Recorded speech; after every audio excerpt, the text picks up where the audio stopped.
Sir నమస్తే. నమస్తే. ఎలా ఉన్నారు సార్? ఫైన్. ఏపీపీఎస్సీ క్యాలెండర్ విడుదల చేసింది సార్.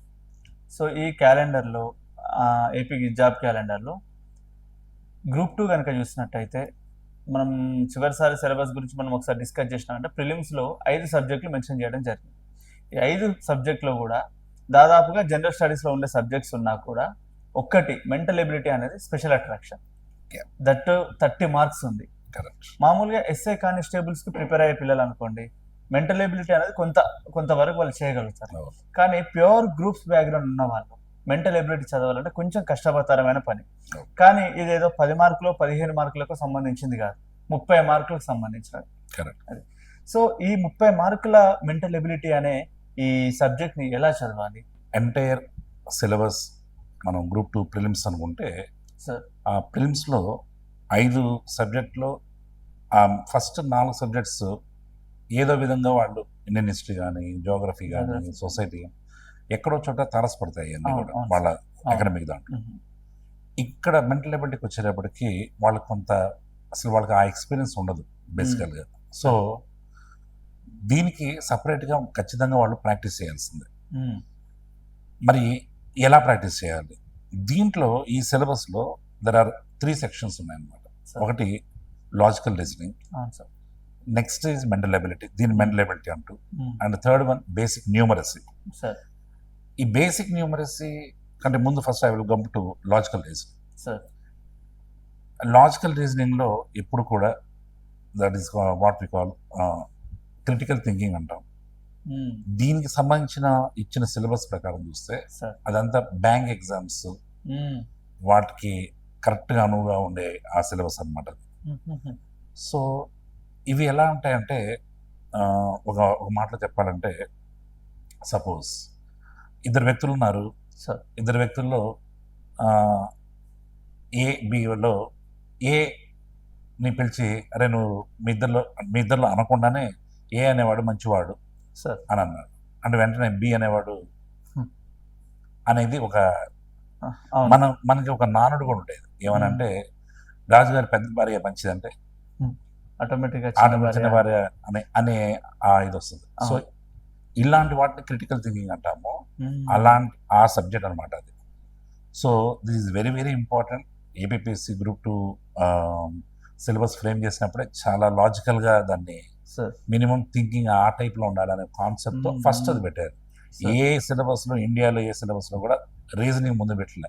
బేసిక్ న్యూమరసీ, మ్యాథ్స్ అని పెట్టి తర్వాత లాస్ట్లో లాజికల్ అండ్ అనలిటికల్ ఎబిలిటీ అంటారు. ఈవెన్ సివిల్ సర్వీసెస్ పార్ట్ సిలబస్లో కూడా first time they gave the importance of reasoning అనమాట. But examiner syllabus framers APPSC వాళ్ళు ఇచ్చినప్పటికీ ఎగ్జామినర్స్ వచ్చేటప్పటికి వాళ్ళు కొంచెం దాంట్లో కొంత ఇంబ్యాలెన్స్ ఉందన్నమాట. సో దాని ఇంపార్టెన్స్ గురించి ఇంబ్యాలెన్స్ ఇన్ ద సెన్స్ ఆ సెక్షన్ సంబంధించి 2 క్వశ్చన్లు ఇచ్చారు. ఓకే. సో 30 మార్కుల కంటే ఖచ్చితంగా 30 క్వశ్చన్లు అవి 2, 3 ఉంటాయి, అంతకంటే ఎక్కువ లేవన్నమాట. సో అది కొంచెం సిలబస్ అది ఎగ్జామినర్స్ ఎవరైతే ఉన్నారో వాళ్ళు కొంచెం జాగ్రత్త పడితే చాలా బాగా ఎగ్జామ్ మనం దాన్ని కండక్ట్ చేయడానికి ఛాన్స్ ఉంటుంది అనమాట. It is just my suggestion. That is coming to the second one, that is mental ability part. అసలు మనం అనుకునే మెంటల్ ఎబిలిటీ అదే అనమాట. దీంట్లో general reasoning, basic reasoning, coding, decoding, right, blood relations, so series, sequence అని ఇలాంటివి ఉంటాయి. ఇవి మీరు ఒకసారి ఆలోచిస్తే 6th క్లాస్ నవోదయ ఎంట్రన్స్ కానీ, కోరుకొండ సైన్స్ స్కూల్ ఎంట్రన్స్ కానీ ఏవైతే క్వశ్చన్స్ ఇస్తారో అయ్యే క్వశ్చన్స్ ఇవి. సో ఆ బేసిక్ క్వశ్చన్స్ అనమాట. సో దీంట్లో మళ్ళీ మనకి నాన్ వర్బల్, ఒక లేమెన్ అంటే ఏం తెలియని వాళ్ళు కూడా ఒక బొమ్మను చూసి ఓకే ఇది డైరెక్షన్ రైట్ అంటే కుడివైపు వెళ్ళాలి, పైకి వెళ్ళాలంటే ఓకే దీనికి పైన చూపిస్తున్నారు, మినిమం కామన్ సెన్స్ అయితే ఉంటుందో అది ఉంటుంది అనమాట దాన్ని నాన్ వర్బల్ కమ్. సో ఈజీగా స్కోర్ చేసుకోవడానికి the second section is very very easy అనమాట. And the third one is basic numeracy. దీంట్లో ఇంకా మీరు అంటే ఇంకా ratio, proportion, percentages, averages, time and work, time and distance, data interpretation, graphs అన్నీ వస్తాయి. మరి ఇవన్నీ కొత్త అంటే కాదు, అవన్నీ 6th class, 7th class, 8th class చదువుకున్నాయి. అంతకంటే ఎక్కువ నాలెడ్జ్ అవసరం లేదు కూడా. సో కాకపోతే మనం నేర్చుకున్నంత కూడా ఒక ఒక మోస పద్ధతిలో నేర్చుకున్నాం. That is you can say formula based అని, క్యాలిక్యులేషన్స్ మనం అన్నీ కూడా ఒక రాట్ లర్నింగ్ అంటాం. రాట్ లర్నింగ్ అంటే టేబుల్స్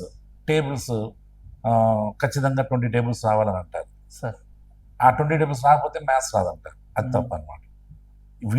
ఈ కాంపిటేటివ్ ఎగ్జామ్స్కి వచ్చేటప్పటికి టేబుల్స్ అన్ని అవసరం లేదు. మినిమం 9th టేబుల్ దాకా చాలు. ఇప్పుడు 12 నాలుగు ఎంత అంటే 12th టేబుల్ తెలియాల్సిన పనిలే, 4th టేబుల్ తెలిసి చాలు. 10 నాలుగు 40, 2 నాలుగు 8, 40 + 8 48. ఇంతకంటే అవసరం లేదు కాంపిటేటివ్ ఎగ్జామ్స్, పర్టికులర్లీ ఏబిపిఎస్. ఇప్పుడు ఏదైతే క్యాలిక్యులేషన్స్ అన్నారో అదంతా ఎస్ఏ కానిస్టేబుల్స్. ఎస్ఏ కానిస్టేబుల్ ఆ లెవెల్లో వాళ్ళు ఫాస్ట్ చేయాలంటే ఏం ఉంటాయి మొత్తానికి అన్ని మల్టిప్లికేషన్ చాలా డెప్త్ ఉంటుంది. బట్ గ్రూప్ 2 వాళ్ళకి అంత అవసరం లేదు. So minimum just basic multiplication నేర్చుకుంటే చాలు. అది నోట్ లెక్కలు అంటాం మామూలుగా, మన ఇళ్ళలో నోట్ లెక్కలు అంటాం. సో మామూలుగా ఒక సే దట్ ఈజ్ 18 2.5 ఎంత అంటే 18 2.5 ఎంత అంటే మైండ్కి వాడు ఖచ్చితంగా పేపర్ పెట్టుకునే చేస్తారు ఈ రోజుల్లో అందరూ కూడా. కానీ మన వాళ్ళు పెద్దవాళ్ళు ఏం చేస్తారు, 18 2 36 రూపాయలు, 18 అద్దలు 9 రూపాయలు, కాబట్టి 36 9 45 రూపాయలు అని చెప్తారు.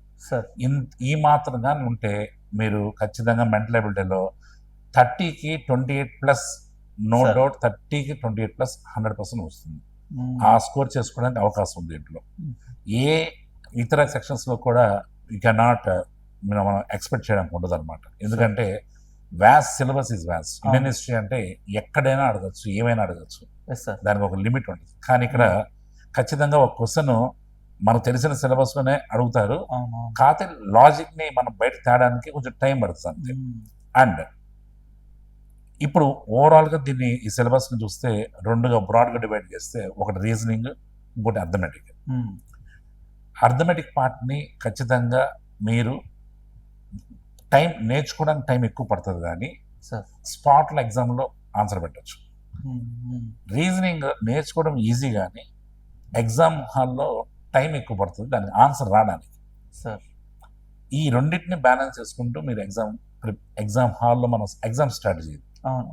సో ఎగ్జామ్ అనేది ఓన్లీ 150 మార్క్స్ లేదా 30 మార్క్స్ అని కాదు. ఇక్కడ 150 marks 150 minutes exam own not for marks. In టైంలో చేయాలి. That is what. అలా చేయాలంటే ప్రాక్టీస్ ఇస్ మస్ట్. సో ఓవరాల్గా మీరు సబ్జెక్ట్ నేర్చుకోవడమే కాదు, దాని ప్రాక్టీస్ కూడా పర్ఫెక్ట్ చేసుకోగలిగితే అసలు దీంట్లో వచ్చిన దట్ ఈస్ లీడ్, అన్నిటికంటే దాని lead it makes to qualify in the exam. అయితే నాకు తెలిసిన ఒక సమాచారం ప్రకారం ఈసారి ఏబిపిఎస్సి వాళ్ళు ప్రిలిమ్స్ నుంచి మెయిన్స్ క్వాలిఫై చేయడానికి రేషియో 1:12 అని మెన్షన్ చేస్తున్నారు. కానీ అది ఎప్పుడు పాటించలేదు. ఎప్పుడు ప్రతిసారి లాస్ట్ 3 నోటిఫికేషన్ 1:50 ఇచ్చారు. లాస్ట్ టైం అయితే 1:100 కూడా చేశారు. అది డ్యూ టు సమ్ అదర్ చాలా రీజన్స్. కానీ ఈసారి నోటిఫికేషన్ ముందే చెప్తున్నారు, టైం మీకు specific time that is notification time ఇచ్చారు, అక్కడ నుంచి డేట్స్ కూడా ఇస్తున్నారు. కాబట్టి they will not give that is 1:15 కంటే ఎక్సీడ్ అవ్వడం ఛాన్స్ లేదని నాకు తెలిసిన ఒక సమాచారం. సో ఎవరైతే అభ్యర్థులు ఉన్నారో అందరూ కూడా మీరు ప్రిలిమ్స్ని కొంచెం గట్టిగా, ఏదో నేను 1:50లో ఉంటాను, ప్రతి మార్క్ ఇంపార్టెంట్ అవుతుంది. ప్రతి mark is very very important. And easy score, కాన్ఫిడెంట్గా స్కోర్ చేయగలిగింది, ఎక్కువ స్కోర్ చేయగలిగింది మెంటల్ ఎబిలిటీ. సో ఇది మైండ్లో పెట్టుకొని ప్రిపేర్ అయితే there is no doubt they can qualify the exam. ఇప్పుడు మన దగ్గర ట్రైన్ అవుతున్న స్టూడెంట్స్ అనుకోండి, ఆఫ్లైన్లో మెరిట్ మెంట్స్లో, అంటే స్టూడెంట్స్ను చూస్తున్నప్పుడు వీళ్ళంతా నాన్ మ్యాథ్స్ బ్యాక్గ్రౌండ్ నుంచి వస్తారు. సో ఇక్కడికి వచ్చిన తర్వాత ఇప్పుడు సడన్గా సిలబస్లో మెంటల్ ఎబిలిటీ యాడ్ అయిపోయింది. సో ఎలాంటి డౌట్స్ అడుగుతూ ఉంటారు మిమ్మల్ని? సో నా ఎక్స్పీరియన్స్ అవనివ్వండి, ఇప్పుడున్న స్టూడెంట్స్ కూడా సార్, మీరు ఒకసారి 10th క్లాస్లో చూస్తే అందరికీ అన్ని ట్యూషన్స్ పెట్టించుకోకపోవచ్చు, కానీ ప్రత్యేకంగా ఒకదాని మాత్రం ట్యూషన్ పెట్టించుకుంటారు, అది మ్యాథ్స్. ఇండియాలో కోచింగ్ అనగానే ఫస్ట్ 10th క్లాస్ తర్వాత వాడు ఐటీ చేయగల అనగానే వాడు టాప్ ఉండాల్సింది మ్యాథ్స్. అవును సార్. ఇది వదిలేసిన వాళ్ళందరూ నాన్ మ్యాథ్స్ అయిపోతారన్నమాట జనరల్గా వాళ్ళు. అంతే అంటే అంతే సార్. ప్రాబ్లం ఎక్కడ వచ్చింది, వాళ్ళలో ప్రాబ్లం కాదు, వాళ్ళు చదువుకున్నప్పుడు 6th to 10th సరిగ్గా టీచర్ చెప్పకపోవడం. సో డిఫరెంట్ బ్యాక్గ్రౌండ్స్ వస్తారు స్టూడెంట్స్ అందరూ. కొంతమంది కాన్వెంట్స్ నుంచి వస్తారు, కొంతమంది గవర్నమెంట్ స్కూల్స్ నుంచి వస్తారు. గవర్నమెంట్ స్కూల్స్ టీచర్స్ దగ్గర స్కూల్స్లో వచ్చే స్టూడెంట్స్ చాలా బాగా ఆన్సర్ చెప్తారు నాకున్న ఎక్స్పీరియన్స్ ప్రకారం. ఈ కాన్వెంట్ స్కూల్స్, కార్పొరేట్ స్కూల్స్ నుంచి వచ్చిన వాళ్ళకి అది రాదనమాట. ఇది ఓన్లీ బికాస్ ఇందాక చెప్పాను కదా, మల్టిప్లికేషన్ అనగానే 12 మూడు అంటే ముందు 12 పైన వేయాలి, కింద 3 వేయాలి. వాడికి అసలు వేయకుండా మాత్రం రాదు. అది 3 2 6 ఇది ఉంటుంది మైండ్లో, అది ఉండకూడదు. మన దాంట్లో అది రాకూడదు. సో నాన్ మ్యాథ్స్ అనే వ్యక్తి అతను ఆలోచించే పద్ధతి మారాలి. ఇది మ్యాథ్స్ కాదు ఫస్ట్ పాయింట్ సార్. మరి ఇదేంటి ఇది జనరల్ క్యాలిక్యులేషన్స్ మన డే టు డే లైఫ్లో చేసేవి సార్. ఇప్పుడు సపోజ్ ఇప్పుడు మీరు ఇది మాట్లాడుతున్నారు కాబట్టి ఇంకొక చిన్న డౌట్ ఏంటంటే సార్, చాలా కాన్వెంట్ స్కూళ్ళలో కావచ్చు, ఇప్పుడు సమ్మర్ క్యాంప్స్ కూడా కొన్ని బయట నడుస్తూ ఉంటాయి, అబాకస్ అని. సో ఈ అబాకస్ వాళ్ళు ఏదో ఇలా చేస్తూ ఉంటారు, అవే మనకేం అర్థం కావు. సో అలాంటి బ్యాక్గ్రౌండ్ నుంచి వచ్చిన వాళ్ళకి ఈ మెంటల్ ఎబిలిటీ అనేది మన ఈజీగా ఉండే అవకాశాలు ఏమైనా ఉంటాయా? ఆబ్వియస్గా దట్ ఈస్ అంటే వేదిక్ మ్యాథ్స్. నేను చెప్పింది కూడా వేదిక్ మ్యాథ్స్ సార్. తెలియకుండా దానికి పేరు అని పెడతారు కానీ మనం నేర్చుకున్న మ్యాథ్సే వేదిక్ మ్యాథ్స్. అదే ఇంపార్టెంట్. ఒకటే సింపుల్గా మీకు 12 ఇందాక చెప్పాను రైట్. 14 7 చేసేటప్పుడు మనం రివర్స్ నుంచి వస్తాం. 7 4 28, 7 7 1 7 పైన 2, దాన్ని తీసుకొచ్చి 98 అని పెడతాం. వెనక నుంచి వస్తాం. వేదిక్ మ్యాథ్స్ ఫ్రంట్ నుంచి వస్తాం. 14 ఏళ్ళని 10 ఏళ్ళు 70, 4 ఏళ్ళు 28, 70 28 90. ఇది ఈ వేగ్ అన్నమాట. సో నేను చెప్పింది కూడా వేదిక్ మ్యాథ్స్ అదే స్టైల్లో వస్తుంది అన్నమాట.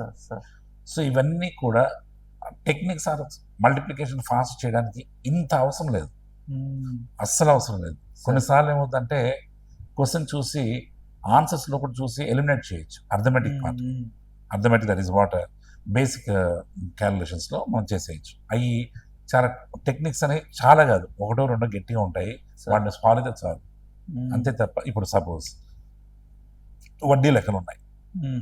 వడ్డీ లెక్కలు అనగానే అందరూ మనోళ్ళు అయితే, అంటే చదువుకున్న వాళ్ళు అయితే, బాగా మ్యాథ్స్ బ్యాక్గ్రౌండ్ వాళ్ళు ఏమంటారు, సింపుల్ ఇంట్రెస్ట్ అంటే PTR/100 అని ఒక ఫార్ములా ఉంటుంది. P అంటే ప్రిన్సిపల్, టైం అంటే rate, that is time and R is the rate. కానీ మనం వడ్డీలకి డబ్బులు తీసుకుంటాం కదా, ఊళ్ళలో $100 అంటారు కదా, 102 వడ్డీ అంటారు అంతే సింపుల్గా. ₹1,00,000 ₹2 వడ్డీ నెలకి ఎంత అవుద్ది? 2000. సంవత్సరానికి ఎంత? 24,000. 2 ఏళ్ళకి ఎంత? 40,000.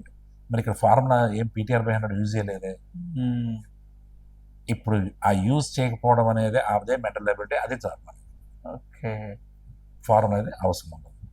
Right, this is the way you have to learn or study this mental ability. Right, ఇప్పుడు ఆఫ్లైన్ స్టూడెంట్స్కి మీరు కంప్లీట్గా మనకు మెరిట్ మ్యాథ్స్లో ఇక్కడ అవైలబుల్ ఉంటున్నారు సార్. సో ఎవరైతే ఆఫ్లైన్కి వచ్చి వినని వాళ్ళు ఎవరైతే ఉన్నారో వాళ్ళ కోసం మన మెరిట్ మ్యాథ్స్ అనే యాప్లో మీ కోర్స్ని సపరేట్గా మెన్షన్ చేయడం జరిగింది. అంటే కంప్లీట్గా ప్రిలిమ్స్ తీసుకున్న వాళ్ళకి కానీ, PCM ప్రిలిమ్స్గా మెయిన్స్ తీసుకున్న వాళ్ళకి మీ కోర్స్ అవైలబుల్గా ఉంటుంది. లేదు మీ కోర్స్ ఒకటే స్పెషల్గా తీసుకుంటా అన్న వారికి కూడా మీరు ఒక సపరేట్ మాడ్యూల్, మెంటల్ ఎబిలిటీ అనే మాడ్యూల్ని మనం ఇందులో మెన్షన్ చేయడం జరిగింది సార్. సో వీళ్ళు తీసుకున్న వాళ్ళకి కూడా మనం ఎగ్జామ్ ముందు ఒక స్పెషల్ ఓరియంటేషన్ ఇద్దాం. వాళ్ళకి వాళ్ళ డౌట్స్ ఏమైతే ఉన్నాయో ఒక లైవ్ సెషన్ అనేది మనం కండక్ట్ చేస్తే, ఎందుకంటే ఇప్పుడు మనకి ఇక్కడ ఆఫ్లైన్ లో వినే వాళ్ళకి మీరు అవైలబుల్ గా ఉన్నారు, సో ఆన్లైన్ లో వినే వాళ్ళకి కాబట్టి మనకు ఒక 2 సెషన్స్ మనం ఎగ్జామ్ ముందు కండక్ట్ చేద్దాం సార్. వెరీ గుడ్, మంచి ఆలోచన. సో అంటే వాళ్ళకున్న డౌట్స్ అన్ని కూడా పైలప్ అవుతాయి, అవన్నీ క్లారిఫై చేయొచ్చు. Very good okay, no doubt. So మన కోర్స్ అనేది ప్రెసెంట్ ఇప్పుడు మెరిట్ మ్యాథ్స్ అనే యాప్ లో అవైలబుల్. స్టూడెంట్స్ ఎవరైనా కూడా తీసుకోవచ్చు. ఓకే.